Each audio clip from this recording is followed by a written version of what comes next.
Hello everyone! I've had a couple people tell me about this recording of the Jane Eyre musical in German and ask if I heard it and what I thought of it. I've listened to it and then I listened to it again and then again, and now I think I'm prepared to review it to the best of my ability. What I'm talking about today is a recording of a German language production of the Jane Eyre musical I've discussed twice before.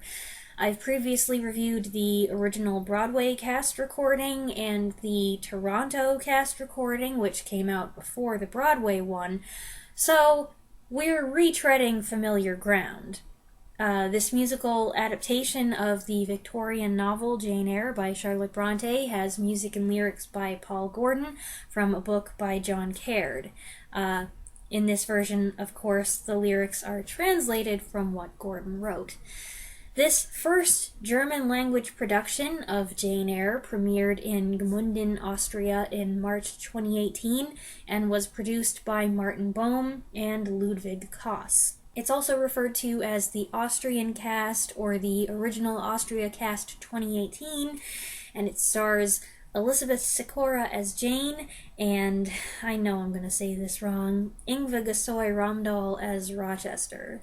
The audio from a live performance of this show was recorded professionally and released on CD as Jane Eyre, Das Musical, by Original Cast Gmunden.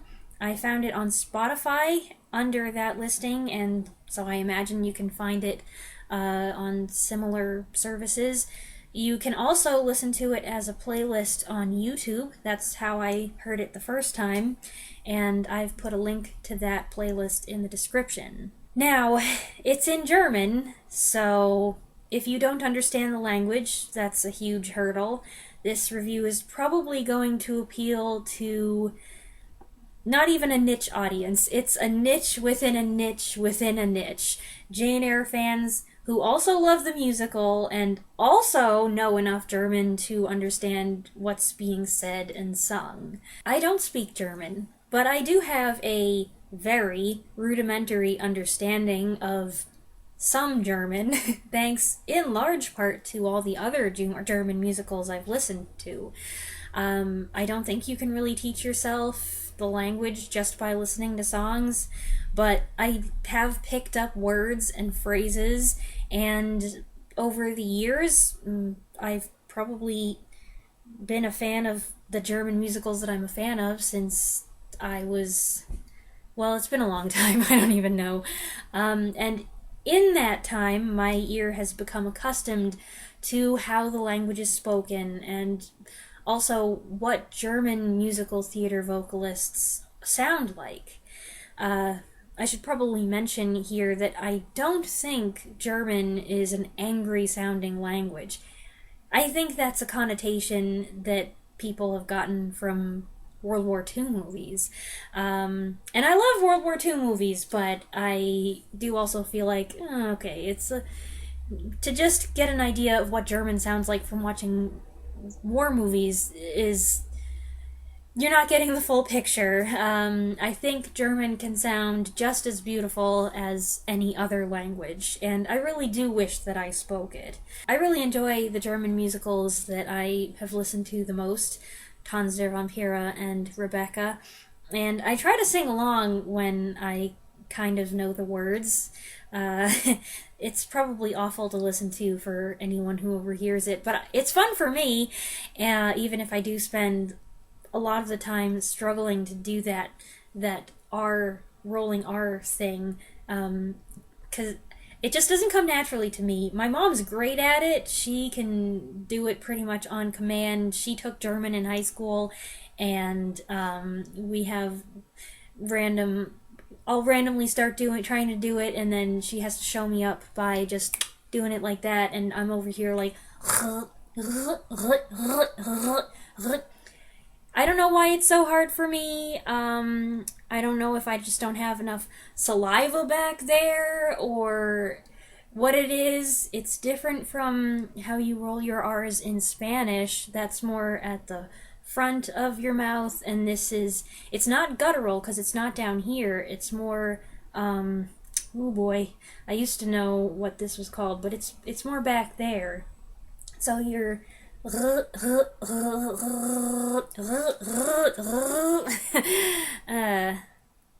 gonna lose a bunch of viewers if I just continue to do this. So that's the hardest thing about speaking German in my mind, or singing in German. But I really like listening to other people do it. If, like me, you have a taste for German musicals, this probably will appeal to you more than the average person. By this, I mean this recording and also this video. And if you know some words at least, you'll probably be able to keep up without a translation. Even more so if you're well versed in Jane Eyre the book, Jane Eyre the adaptations, and familiar with the musical's English lyrics. That's a very conditional statement. The recording has 40 tracks, the sound quality is very good, especially for being live, and applause and sounds on stage are included. I really enjoyed getting to hear the audience's enthusiastic clapping and cheers at the end. The show didn't enjoy a very long, successful run on Broadway, so I'm pleased that this production, or this performance of the production at least, got such a warm reception. I also like that it's a recording of the full show. There's music here that's not included on the original Broadway cast recording or even on the Toronto recording. And there's all the dialogue too, which is great, though those are the sections where I'm most likely to run into trouble following along because I don't know what's typically being said here, and they're going too fast for me to pick out any words. I wasn't sure how to go about this, whether I should just give general comments about the main performers and a couple highlights, or if I should be more specific and take you through some notes that I made while I listened to it. For better or for worse, I have decided to go with the latter option, because if I'm gonna make a video about this, I might as well be thorough, right? So here are a bunch of observations I wrote down, assume they're in bullet point format, starting with John Reed, ew. Actually, the show starts with Jane's monologue, but then we're introduced to one of the most obnoxious John Reeds I've ever heard. We get our first good taste of what Elizabeth Sikora sounds like in Der Dachboden, the attic, and I really like her singing. As the show progresses, it is sometimes a little hard to know when it's Jane speaking or singing, if it's a part that I'm not familiar with, although I think each time I listened to it, it was a little easier for me. I was more familiar with what she sounded like. She has a really nice voice. I enjoyed her interpretation of the music. Her voice is rich, not quite as deep and resonant as Marla Scheffel's, but with a full, open sound. Her voice reminds me of other female German musical theater performers, and I really like that sound, that style. Kinder von Gott, Children of God, has some instrumentation that I never noticed before, some cool stuff coming from the lower brass. And in the Lowood section, if the audible whacks are any indication, it sounds like they added a lot more corporal punishment. I guess what Brontë included wasn't enough. This Brocklehurst is meh. He tends to sound gurgly and a little flat. De Tod von Helen Burns, The Death of Helen Burns, was something I wasn't familiar with, and the music is very nice and well performed, from adult Jane's troubled segue about sickness in the school to Helen's last moment. Next is Am Grab, At the Grave, and I always love the harmony and transitional nature of the duet between young and adult Jane. This number's taken a little slower here, and that's kind of a trend throughout the whole show. There are several songs that are played at a tempo that's just a smidgen lower. I generally find Sweet Liberty, Jane's first big solo, to be the point in this musical where things pick up, and that's the case in this version too. I think it'd be fun sometime to learn how to sing Süße Freiheit and get all the words out correctly, but until then, I'll just have to listen and appreciate how well she does it. The only thing is that she definitely doesn't sound 18. She doesn't sound too old for the part, but she doesn't sound as young, perhaps, as the character is supposed to be, but oh well, I find that a little nitpicky. In Geheimnis liegt im Haus, Mrs. Fairfax is introduced with a terrible coughing fit, and then it sounds like two people, probably her and Robert, are wolfing something down. Not sure what that's all about, but you definitely don't want to introduce a character with a coughing fit these days. That would not play well. I also don't know what the deal is at the part when she says, "Robert, tea for Miss Eyre," and he says, "Tea?" And she's like, "Tea!"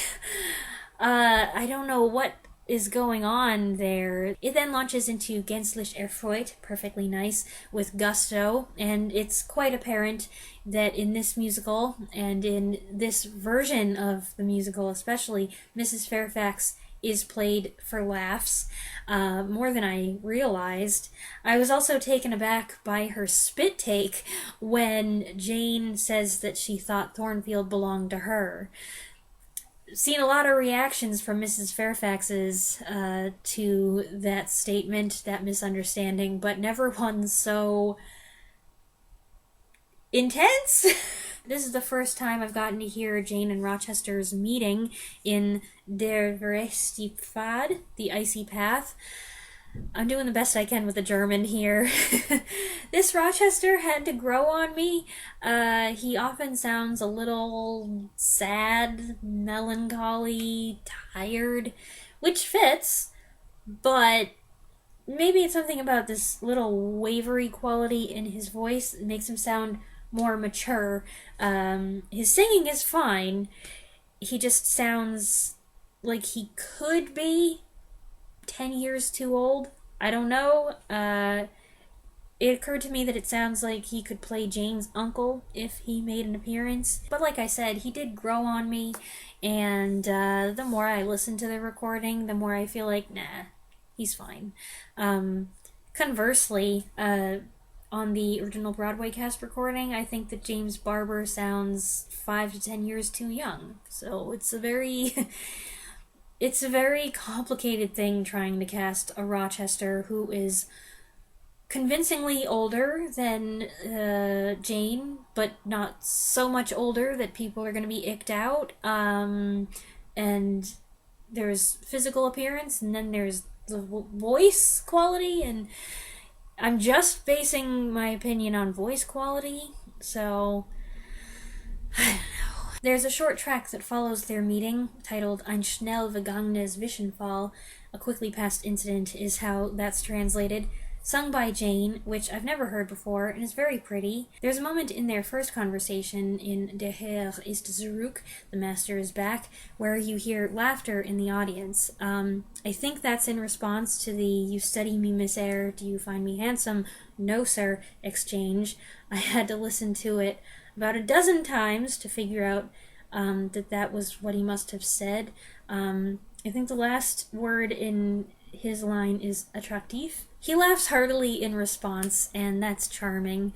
The audience laughs again a minute later, and I wish I knew why. It seems like Rochester must have done something funny. Jane says something, and then there's a silence, and I'm guessing that some look happened, you know? There's also a point where Adele overhears what they were saying and seems to freak out, thinking that Jane is literally a fairy.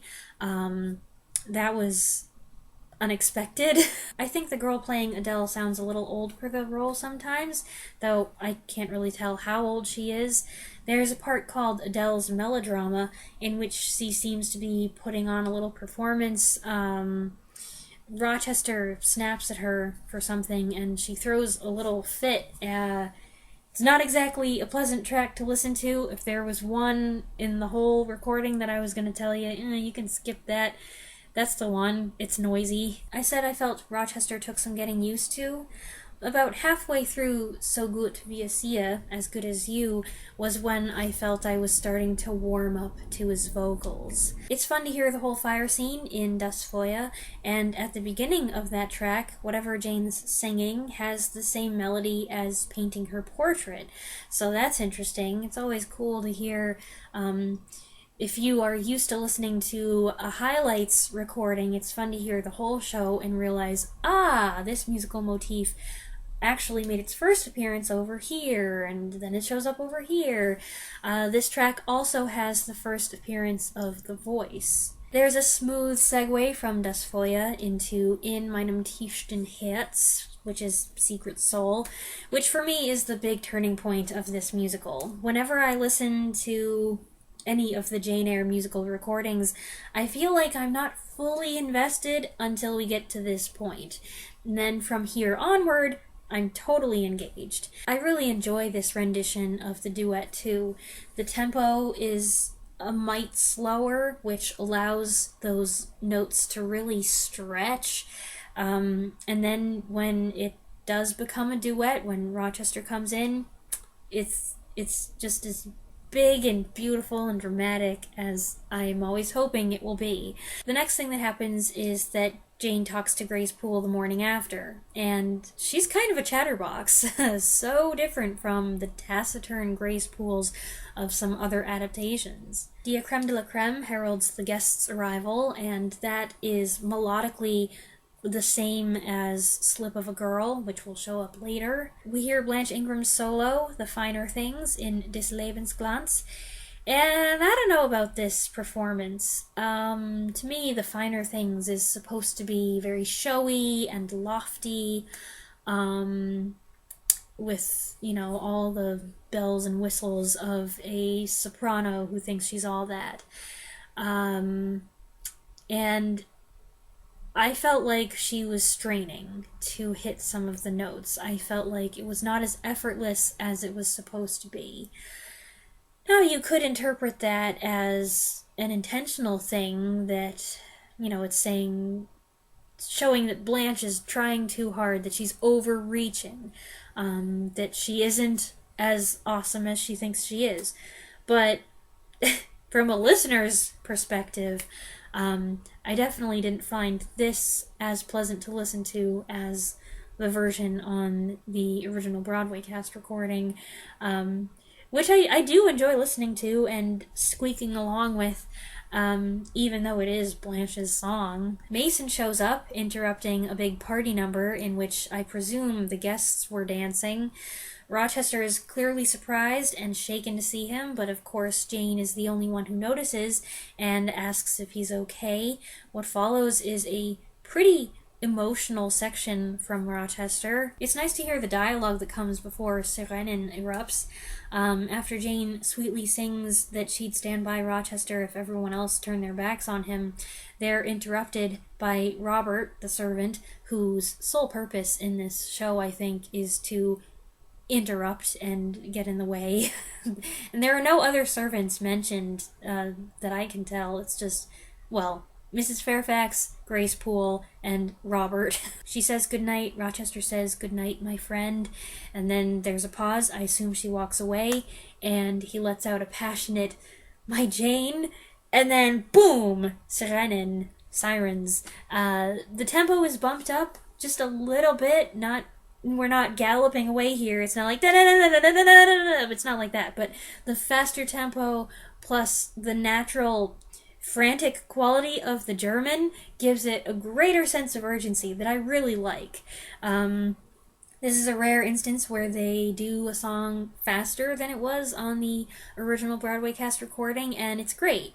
And the audience seemed to think it was great too, because there were a lot of cheers after that one.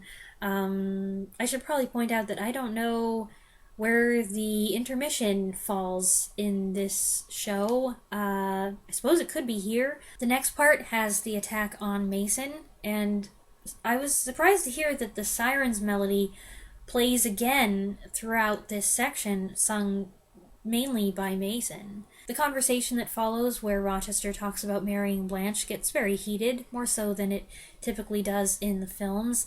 If Jane's trying to conceal her feelings, she's not succeeding. An impassioned Ich male ihr Bildnis, painting her portrait, follows that with a tearful Jane at the end of her rope, full of contempt for her foolish dreams. It's a great rendition, further selling me on this actress's portrayal of Jane. I especially like how her voice kind of breaks at both the beginning and end of the last word, which is her own name. Ich male ihr Bildnis is immediately followed by In de taufrischen Morgensonne, which is literally translated in the dewy morning sun, but it's in the light of the virgin morning. I guess because I'm not crazy about this Blanche, I don't think that this version of the duet is as good as other versions I've heard, but I do like it well enough. I like Jane's voice here, and it is a sharp contrast with Blanche's, which is important. If you'd gotten to this point and were worried that they'd cut the gypsy scene, I was. It shows up here in Die Wahrsagerin, literally the fortune teller. This number's a riot.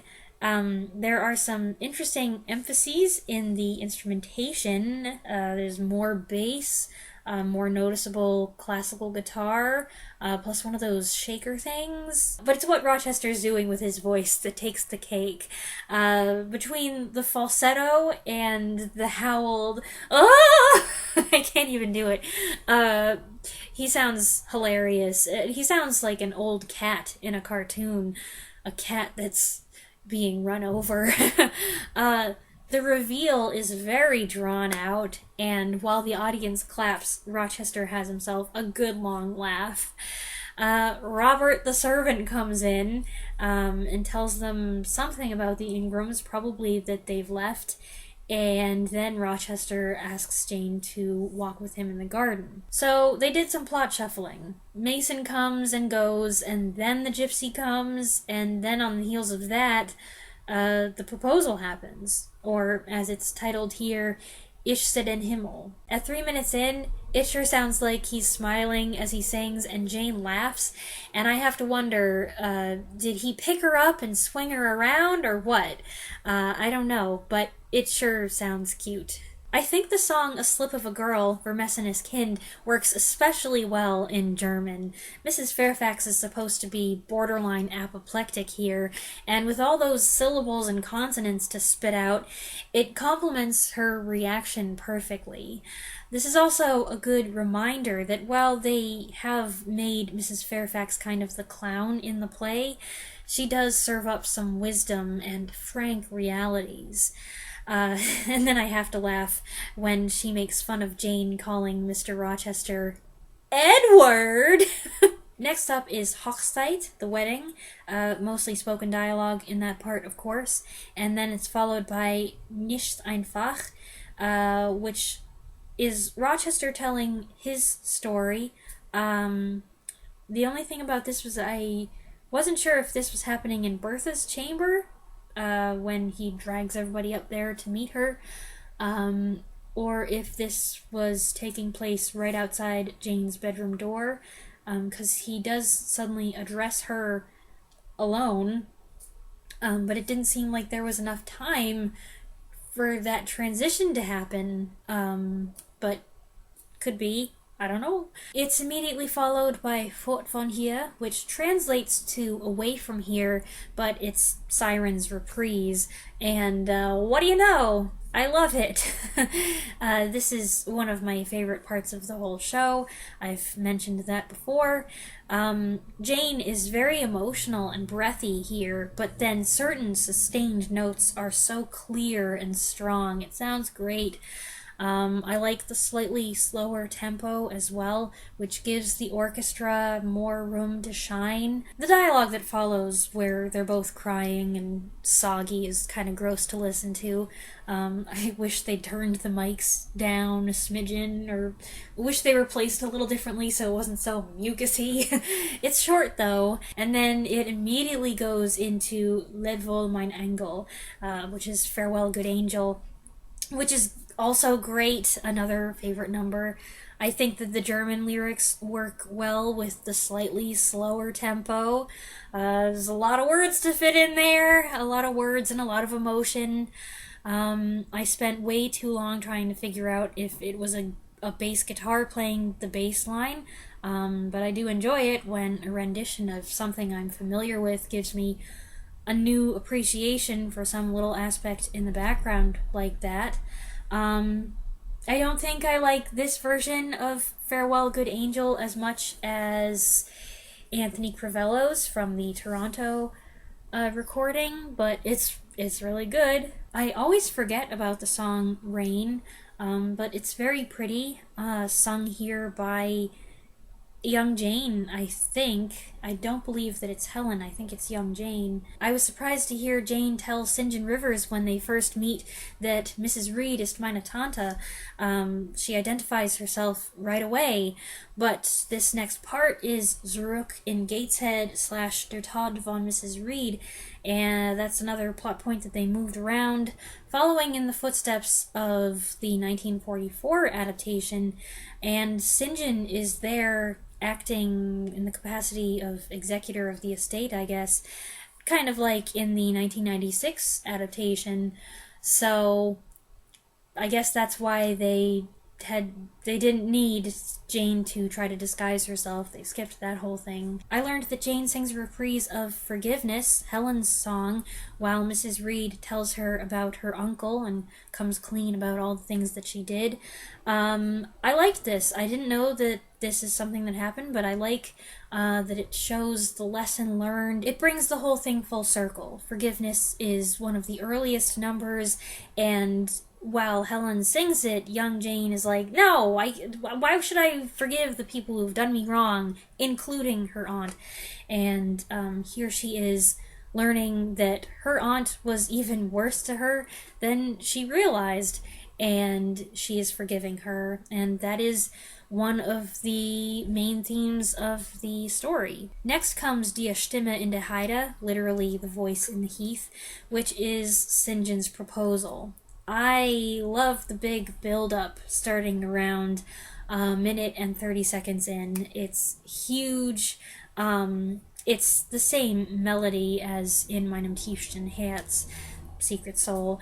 And Jane's voice, it's so good here. And St. John's part does some cool things too. I listened to this section in the middle of the song about a dozen times in a row. After that whole thing, Jane goes back to Thornfield and she's reunited with a more subdued Mrs. Fairfax, who tells Jane what happened in her absence.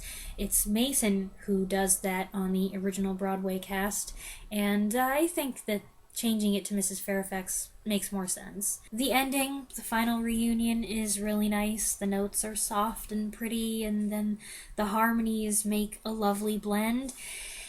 And then it's over. And that's pretty much the extent of what I can say about this version of the musical.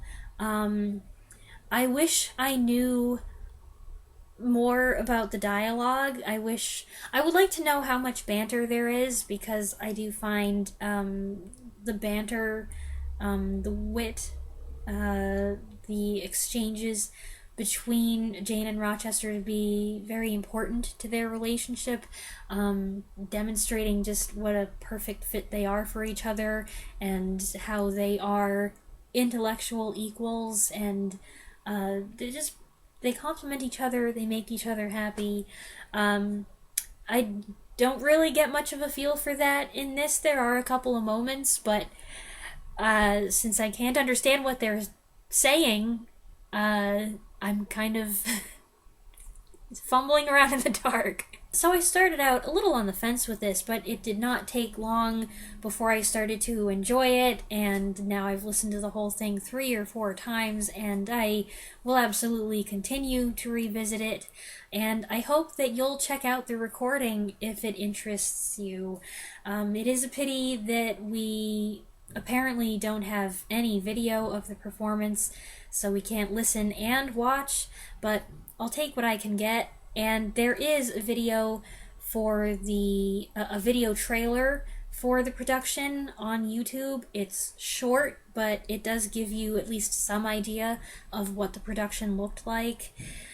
I have no idea if any of my viewers have listened to this version of the musical. If any of you have, you probably found this video easier to follow than anyone else did, and I would love to hear your thoughts on it. The only negative about the playlist on YouTube is that they disabled comments, so I couldn't read what other people thought about the different numbers and how the performances were. So I really hope that if you have listened to this, you will share your take on it in the comments below. I really look forward to hearing what you have to say, and I'll be back soon. Thanks for watching.